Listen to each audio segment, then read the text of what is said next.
নমস্কার সবাইকে, আমি Arnab Roy from sir Salimullah medical college, Dhaka. Welcome to next gen academy medical second time preparation guideline সিরিজের আজকে হচ্ছে থার্ড ভিডিও। প্রিভিয়াস দুইটা ভিডিওতে আমি আমার জার্নি বলছিলাম এবং কিছু রেজাল্টস দেখিয়েছিলাম কেন তোমার সেকেন্ড টাইম দেওয়া উচিত। দেন সেকেন্ড ভিডিওতে আমি বলেছি যে কীভাবে পড়া উচিত, কী টপিক পড়া উচিত। আজকে আমরা যে টপিকটা নিয়ে আলোচনা করব সেটা হচ্ছে কী করা উচিত না এবং সামনের দিনগুলোর একটা প্ল্যানিং। এই প্ল্যানিংয়ের জিনিসটা একটু বলি। সেটা হচ্ছে একটা ছোটো ভাই আমাকে মেসেঞ্জারে নক দিয়েছিল আর কি, আগের ভিডিও দুইটা দেখে, যে একটা প্ল্যান করে দেন, মানে এই টাইমটাতে আমরা কিভাবে পড়তে পারি তার একটু বলে দেন। তো সেই হিসাবে আমি একটা প্ল্যান নিয়ে আসছি। তোমার যে এটাই দেখতে হবে, এটাই মানতে হবে এমন কিছু না। তুমি তো এখান থেকে আইডিয়া নিতে পারো, নিয়ে তোমার প্ল্যানিংটা তুমি তোমার মতো করে সাজাতে পারো। কারণ তোমার পার্সপেক্টিভ একরকম, আমি বলবো আরেক রকম পার্সপেক্টিভ থেকে, এজন্য তুমি তোমার মতন করে সাজাইতে পারো, বাট আইডিয়াটা অবশ্যই নেওয়া উচিত। আচ্ছা, আর যারা এখনও প্রিভিয়াস দুইটা ভিডিও দেখো নাই বা দেখতে পারো নাই, তারা নেক্সট জেন একাডেমির ইউটিউব প্লেলিস্ট থেকে ভিডিও দুইটা দেখে নিতে পারো। ওকে, শুরু করি। সেটা প্রথম কথা, হোয়াট নট টু ডু, কী করা যাবে না একদম। এক নম্বর জিনিস ব্যর্থতার দুষ্টচক্রে ফেসে যাওয়া। এটা একটা সাইকোলজিক্যাল ফ্যাক্ট। দারিদ্র্যের দুষ্টচক্রের নাম নিশ্চয়ই শুনছো, আজকে প্রথম শুনলাম ব্যর্থতার দুষ্টচক্র। সেম জিনিস। তুমি সাপোজ মেডিকেল প্রিপারেশন নিয়েছিলে তখন তোমার 20% ল্যাকিং ছিল পড়াশোনায়, 80% ভালো হয়েছিল। তো যখন তুমি মেডিকেল পরীক্ষা দিলে হলো না, তখন তোমার কাছে ফিল হবে যে আমি আসলে 50% পড়ছিলাম, 50% ল্যাকিং ছিল। তারপরে যখন তুমি ওই প্রিপারেশন নিয়ে আবার জাহাঙ্গীরনগরে পরীক্ষা দিলা, ধরে নিলাম জাহাঙ্গীরনগর ডি ইউনিটে তুমি পরীক্ষা দিয়েছো।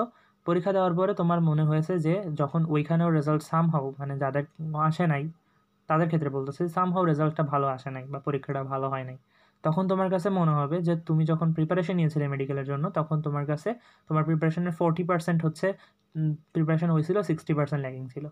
দেন যখন তুমি ঢাকা ইউনিভার্সিটি পরীক্ষা দিয়েছো, তখন তোমার কাছে মনে হচ্ছে 30% আমি পড়াশোনা করছিলাম, 70% ল্যাকিং। এই ল্যাকিংয়ের পার্সেন্টেজটা বেড়ে যাবে, যার ফলে কী হবে, একটাতে মিস করার কারণে তার পরেরটাও খারাপ হয়ে যাবে, তার পরেরটাতে মিস করার কারণে তার পরেরটা আরও খারাপ হয়ে যাবে। এই সাইকোলজিক্যাল ডিসঅর্ডারটাতে ভোগা যাবে না। That is the most important topic. ভাই, চিন্তা করো, তুমি এত পড়াশোনা করো নাই আসলে। মেডিকেলের পড়াশোনার জন্য তুমি যদি পড়াশোনা কমও করো কোনো কারণে, এত কমও করো নাই যে তুমি কোনো জায়গায় চান্স পাবা না বাংলাদেশে। পাবলিকে তুমি চান্স পাবা, তোমার ভিতরে সেই পটেনশিয়াল আছে। তোমার যেটা করা লাগবে সেটা যা হয়েছে ওইটারে ওই পর্যন্ত ক্লোজ করে দিতে হবে। সাপোজ তুমি এই কয় মাসে কোথাও চান্স পাইতে পারো নাই, ক্লোজ ইট। এখনকার তোমার টার্গেট কি? তোমার টার্গেট নেক্সট যে টাইমটা রয়েছে, এই টাইমটা সুন্দর মতন পড়াশোনা করা। সাপোজ আমি ধরে নিলাম যে আমাদের agree plus Khulna university GST, এটার জন্য এখনও 1 মাস প্লাস টাইম আছে। তুমি তো এই কয়দিনের কিছু না কিছু তো পড়ছো, তাই না? মেডিকেলের পর থেকে এখনও অবধি কিছুটা তো পড়ছো, পড়াশোনা করছো, তো কিছুটা ঝালাই আছে। দেন তুমি 1 মাস সুন্দর করে পড়ো, তুমি একটা টপ সাবজেক্ট পাইতে পারবা, ট্রাস্ট মি। এই 1 মাস পড়াশোনা খুব বেশি কঠিন না। তুমি প্রত্যেক দিন 12 থেকে 14 ঘন্টা একটানা পড়ো, তুমি চান্স পেয়ে যাবা টপ সাবজেক্ট নিয়ে। ফার্মেসি, অ্যাগ্রো টেকনোলজি, যে কোনো টপ সাবজেক্ট নিয়ে তুমি খুলনা ইউনিভার্সিটিতে চান্স পেয়ে যাবে, বা জিএসটি দিয়ে তোমার এলাকার ইউনিভার্সিটিতে টপ সাবজেক্ট পেতে পারো। ওকে, ব্যর্থতা দুষ্টচক্রে ফেসে যাওয়া যাবে না, খেয়াল রাখতে হবে। ওকে, আচ্ছা, নাম্বার 2 পয়েন্ট ভালো সাবজেক্ট প্রাপ্তি পরবর্তী দুর্ভোগ। আচ্ছা, এখানে যে সমস্যাটা আমি ফেস করেছিলাম সেটা যে আমার ঢাকা ইউনিভার্সিটিতে বায়োকেমিস্ট্রি সাবজেক্ট আসছিল। দেন ফ্রেন্ড সার্কেল প্লাস আত্মীয় স্বজন সবাই বলছিল যে আমার সেকেন্ড টাইম দেওয়ার কোনো দরকার নেই, কারণ এটা একটা সেরা সাবজেক্ট এবং জব মার্কেট সেরা, প্লাস এখান থেকে কি বলে, মানে পাশ করে বেরোনো খুব বেশি কঠিন কিছু না। সো ইন দ্যাট কেস তুমি সেকেন্ড টাইম দেওয়ার দরকার নেই আসলে। বাট আমি যেটা করছিলাম, যে ডেডিকেশন ছিল আমার প্যাশন ছিল মেডিকেলের প্রতি, এবং সেই জন্যই আমি খুব সুন্দর করে টার্গেট করে পড়াশোনা করছি। আমার একটা ছোটো বোন আছে, ও এই বছর জাহাঙ্গীরনগরে ডি ইউনিটে 5th হয়েছে। তো ও মানে চান্স পাওয়ার পরেও ওই সেম জিনিসটা ফেস করছে। ঠিক আছে, এখন এই জিনিসটা তোমরাও ফেস করবা যদি কেউ ভালো সাবজেক্ট পেয়ে যাও। যদি ভাই তোমার টার্গেট থাকে টাকা কামানো জাস্ট, তাহলে তুমি ওই সাবজেক্টটা নিয়ে পড়তে পারো, তোমার লাইফ, তোমার চয়েস।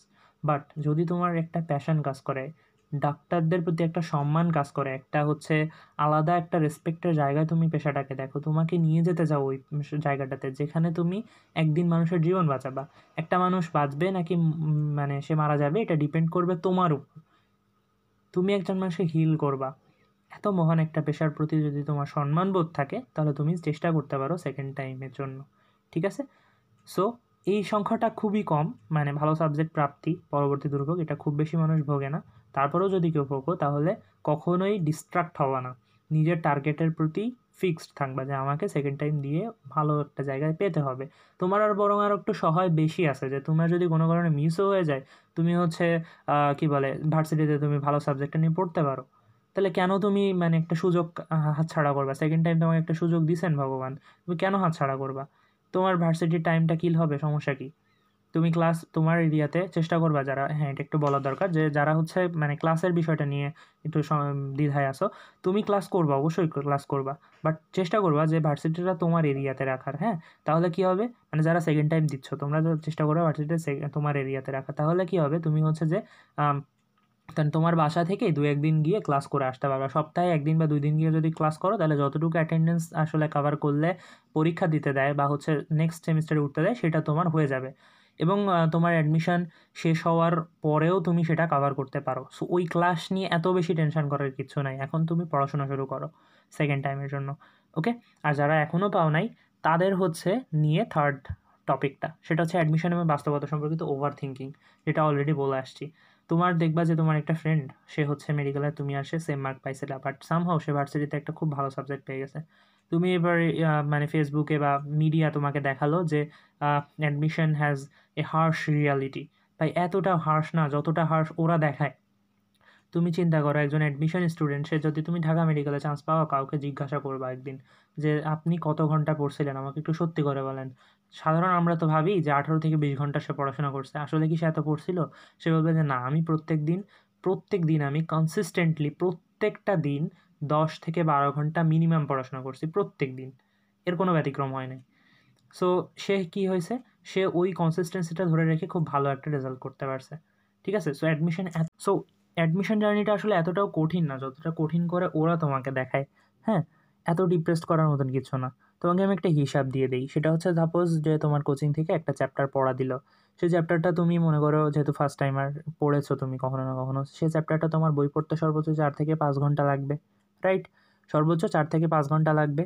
দেন হচ্ছে তুমি কোচিং সহায়ক যে বইটা আছে, যাতে ইম্পর্ট্যান্ট লাইনগুলো আছে, প্লাস হচ্ছে ধরো কিছু মানে রিভাইজ দেওয়ার মতন যে বইটা আর কি, সহায়ক বই, ওইটা তুমি পড়তে পারো। ওখানে তোমার হচ্ছে ধরলাম আমি 1 ঘন্টা বা 2 ঘন্টা লাগলো। হ্যাঁ, আর তুমি 1 ঘন্টা এমসিকিউ প্র্যাকটিস করলে, জিকে বা ইংলিশ কোনো একটা টপিক 1 ঘন্টা পড়লে, তাহলে সর্বোচ্চ তোমার 7, 8 বা 9 ঘন্টার ভিতরে, আচ্ছা সর্বোচ্চ 10 ঘন্টার ভিতরে তোমার কিন্তু 100% কাভার হয়ে যাচ্ছে একটা অধ্যায়, তাই না? তুমি পড়ছো বই, রিভাইজ দিছো, এমসিকিউ প্র্যাকটিস করছো, জিকে ইংলিশ পড়ছো, এভরিথিং ইজ বিউটিফুল, সব কিছু ঠিকঠাক হয়েছে, তোমার কোনো সমস্যা হবে না। যদি এতটুকু পড়া থাকে তাহলে একদম অধ্যায় ক্লিয়ার। তার মানে আসলে কি, যে প্রত্যেক দিন তোমার 8 থেকে 10 ঘন্টা যদি তুমি পড়াশোনা করো, তোমার জার্নিটা খুব সুন্দরভাবে এগোবে, স্মুথলি এগোবে। তো কনসিস্টেন্সি রাখতে হবে, এটা মেইন পয়েন্ট। আর একটা পয়েন্ট হচ্ছে পজিটিভনেস, মনের ভিতরে পজিটিভ চিন্তা রাখবা। ঠিক আছে? পজিটিভ চিন্তা, কনসিস্টেন্টলি পড়াশোনা করো, প্রত্যেক দিন 7 থেকে 8 ঘন্টা পড়াশোনা করো, তুমি বাংলাদেশের টপ 200 জনের ভিতরে থাকবা, এটার কোনো ব্যতিক্রম নেই। ওকে? আচ্ছা, এবার আসি নাম্বার 4-এ, সেটা হচ্ছে সেকেন্ড টাইমের পড়াশোনার কিছু ভুল সিস্টেম। এখানে কিছু ভুল হইতে পারে। ধরো যে তুমি মানে এখন যে টাইমটা আছে, এসএসসি 25 ওরা আসার আগে এখন যে টাইমটা রয়েছে তোমার কাছে, এই টাইমটাতে সাপোজ তুমি হচ্ছে নিজে পড়তে পারো, কোচিংয়ে গিয়েও পড়তে পারো, নিজেও মডেল টেস্ট দিতে পারো, কোচিংয়ে মডেল টেস্ট দিতে পারো, এটা তোমার উপর ডিপেন্ড করতেছে। সেই প্ল্যানিংগুলো বলবো কীভাবে কী পড়বা, বাট এটা তোমার উপর ডিপেন্ডেড। আমি বলতে চাচ্ছি এইচএসসির পরে কথা আর কি, এইচএসসি 25 যখন আসবে তখন তুমি কীভাবে পড়াশোনা করবা। তখন হচ্ছে তুমি চেষ্টা করবা যে 2 জায়গায় 2টা কোচিংয়ে, সেটা হোক একটা অফলাইন একটা অনলাইন, বা 2 জায়গায় এক্সাম ব্যাচে ভর্তি থাকার। এক্সাম ব্যাচের ফি তো একটু কম, তাই না? সো এক্সাম ব্যাচে ভর্তি থাকার চেষ্টা করবা। হ্যাঁ, ফিনান্সিয়াল অবস্থা সবার একরকম হয় না, তাদের ক্ষেত্রে একটু কঠিন। তারা হচ্ছে নিজেরা একটু সিনসিয়ার হতে হবে। এক জায়গায় ভর্তি থাকলা এক্সাম ব্যাচে, আর বাসায় নিজে এক্সাম দিলা, নিজে একটা টপিক মানে নিজের টিউটার হিসেবে একটা টপিক নিজেরা পড়া দিলা, সেটা কমপ্লিট করলা। ঠিক আছে? কমপ্লিট করে তোমার গাইডের পিছনে কোয়েশ্চেন থাকবে, এমসিকিউ প্র্যাকটিস থাকবে, ওইটাই তুমি পরীক্ষা ধরে প্র্যাকটিস করতে পারো। ওকে? অথবা যারা হচ্ছে মানে মোটামুটি ফিনান্সিয়াল অবস্থা ভালো, তারা চেষ্টা করবা যে 2টা জায়গায় তুমি এক্সাম ব্যাচে ভর্তি আসো কিনা।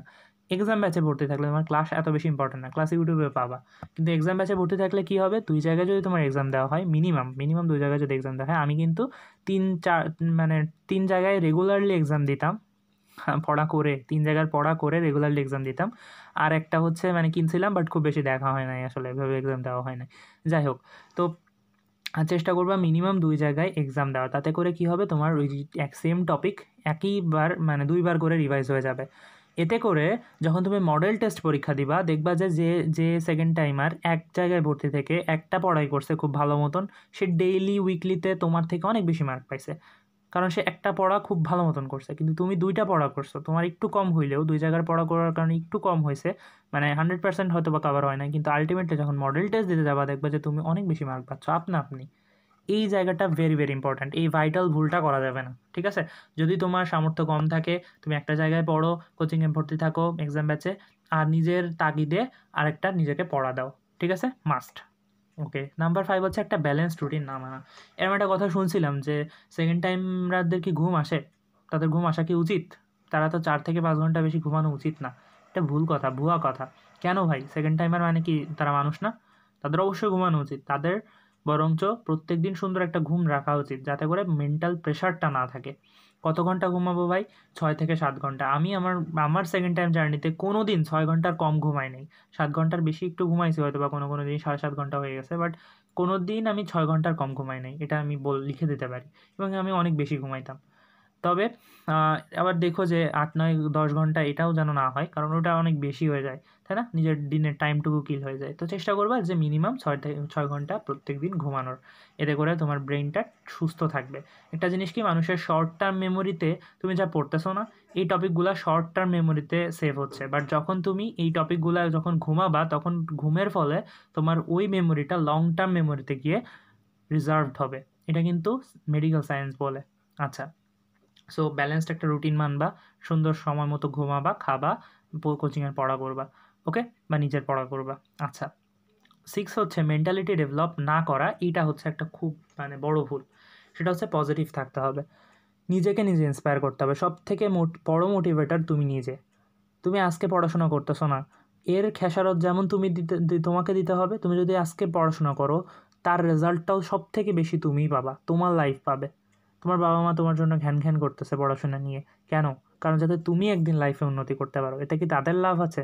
তাদের এত বেশি লাভ নাই, তারা তোমার জন্য এত কিছু করতেছে।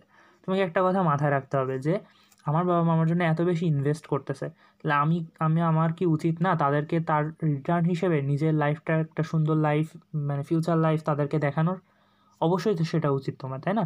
সো এইখানে তোমাকে মেন্টালি জায়গাটা ডেভেলপ করতে হবে, যে তোমাকে এই চিন্তা রাখতে হবে আমি এবার সেকেন্ড টাইম শিওরলি পাবো, 100 পাবো, এই টার্গেট করে পড়াশোনা করবা। টপার্স মেন্টালিটি, যেটা গত ভিডিওতে বলছিলাম, ওইটাই আর কি।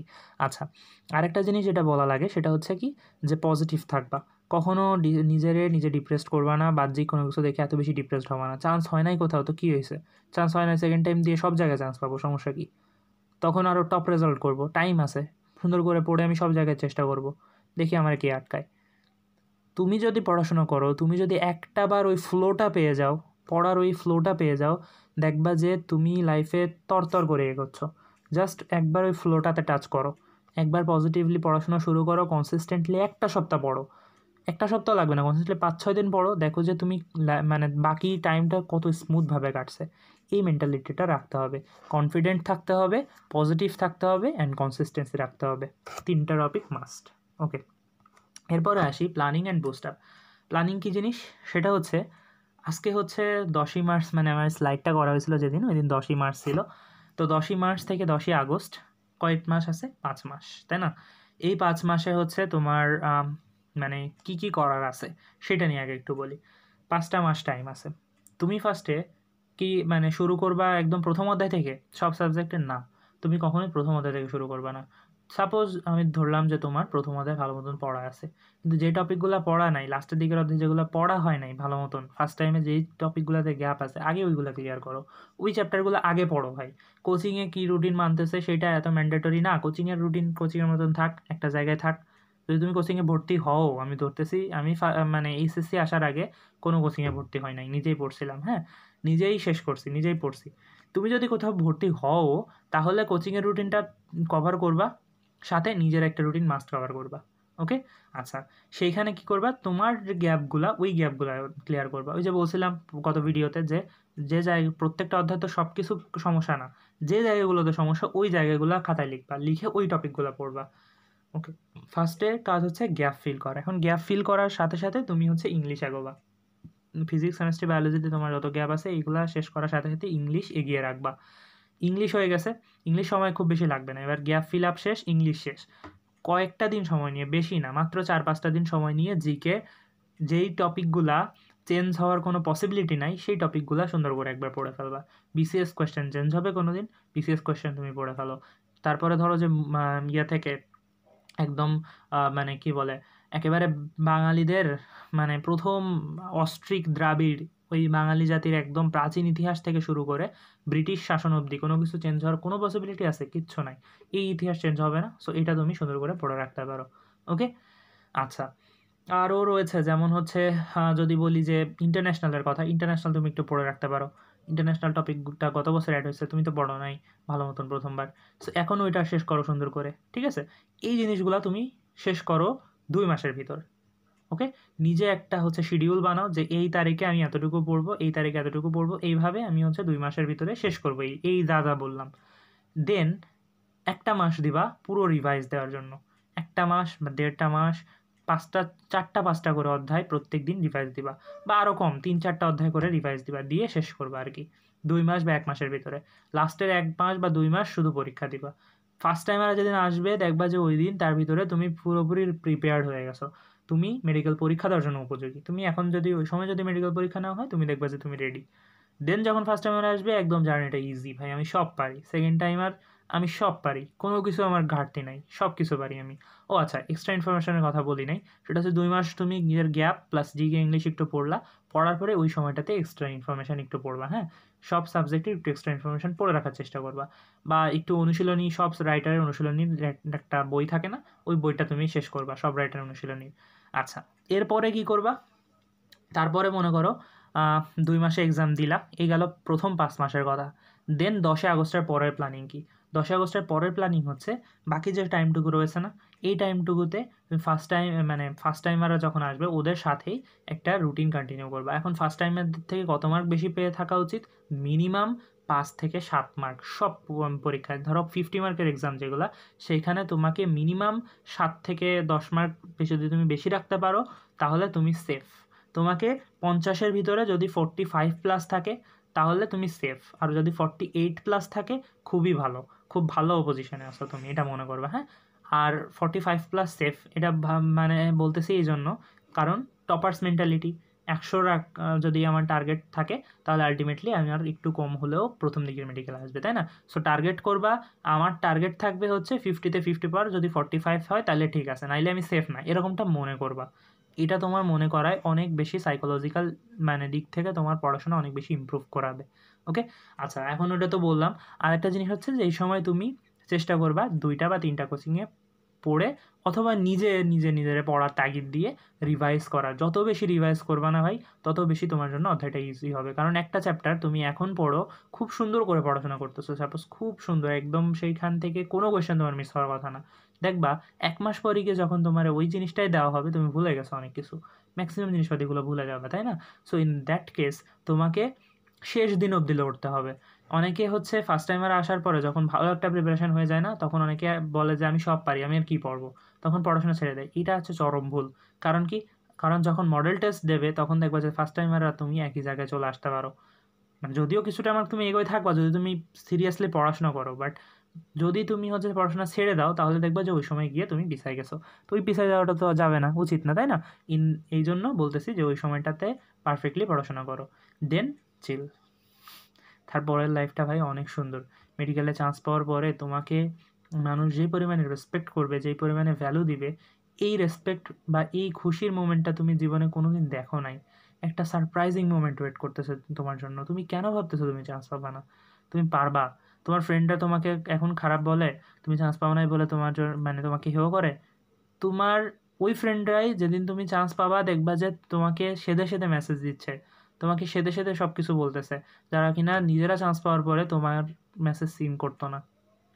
সেদিন তুমি রাজা হবা আর তারা পড়ে থাকবে। এখন অনেক সময় এরকমটা হবে যে তোমার হচ্ছে পড়তে ইচ্ছা হবে না, তো তখন কি করবা? আমার যখন পড়তে ইচ্ছা হতো না তখন আমি 2টা জিনিস মাথায় রাখতাম, মনে করতাম আর কি। যখনই আমার বিরক্ত লাগতো, ভালো লাগতো না, তখন আমি কি মনে করতাম?